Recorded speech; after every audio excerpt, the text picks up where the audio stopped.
quelles sont les véritables nouveautés en matière de critères, de demandes, à la fois de vos internautes, des gens qui viennent au sein des agences Laforêt?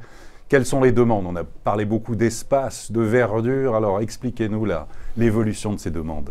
C'est vrai qu'avec les confinements à répétition, on a vécu les yeux dans les yeux avec son logement pendant plusieurs semaines et parfois plusieurs mois. Donc la pièce en plus, évidemment, est attendue pour travailler, pour télétravailler. On arrête de télétravailler sur la table du salon ou sur la table basse également du séjour.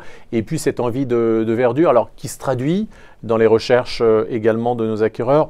Traditionnellement, on a entre 55 et 60% des acquéreurs qui recherchent des maisons au sein du réseau Laforêt. Aujourd'hui, à fin avril, le curseur est poussé un peu plus loin. On est à 65%.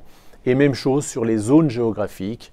On a habituellement 20% des recherches dans Paris, 30% en Île-de-France hors Paris et 50% dans les régions. Et sur les 4 premiers mois de l'année, on se rend compte que le curseur penche plutôt pour les régions avec 55% des recherches aux dépens de Paris qui voit son intérêt pour l'immobilier, mais c'est momentané, reculer un peu de 20 à 15%. Mais Yann Jeannot, avant de voir justement la carte aussi sur ce qui est important, l'évolution des prix de l'immobilier, est-ce que vous sentez une demande de Parisiens, ceux qui sont en intramuros, véritablement vers la première couronne, seconde couronne, vers la Normandie, vers la Bretagne? Est-ce que vous l'avez dans vos chiffres, dans les recherches, dans les demandes, ou est-ce que c'est simplement un mouvement, un épiphénomène pour l'instant?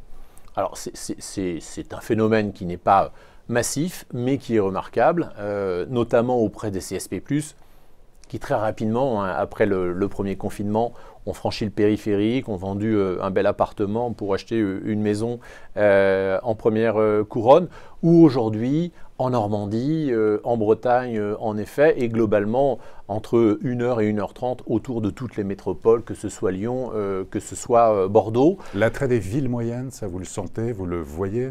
Oui, absolument. Alors, il y a plusieurs étapes dans le projet immobilier. La première étape, c'est la recherche et qui se passe sur Internet aujourd'hui. Donc là, ça se traduit. La deuxième étape, c'est la visite physique. Ça se traduit encore. On voit ces citadins arriver dans les villes moyennes, arriver en banlieue, arriver en périphérie. Puis la troisième étape, c'est le moment où il faut sortir son stylo et puis signer. Et là, c'est un peu moins marqué. Toujours ces CSP+, qui peuvent le faire. Schématiquement, une profession libérale peut aller travailler en Normandie et revenir à Paris 1 ou 2 journées par semaine. Mais pour la globalité des Français, ce sont encore les entreprises qui vont donner le là. Le télétravail, et on en parle beaucoup, ne fait que reculer dans les entreprises, tout simplement parce que télétravail signifie stratégie immobilière, stratégie RH, et que ça va prendre un peu plus de temps que prévu pour que les entreprises se positionnent, et ça drivera beaucoup de décisions pour savoir si on peut s'éloigner ou si on doit rester proche de son emploi. Mais vous sentez en tout cas ce mouvement de fond, cette tendance, et effectivement en attendant pour l'instant, c'est vraiment l'emploi qui est le numéro 1.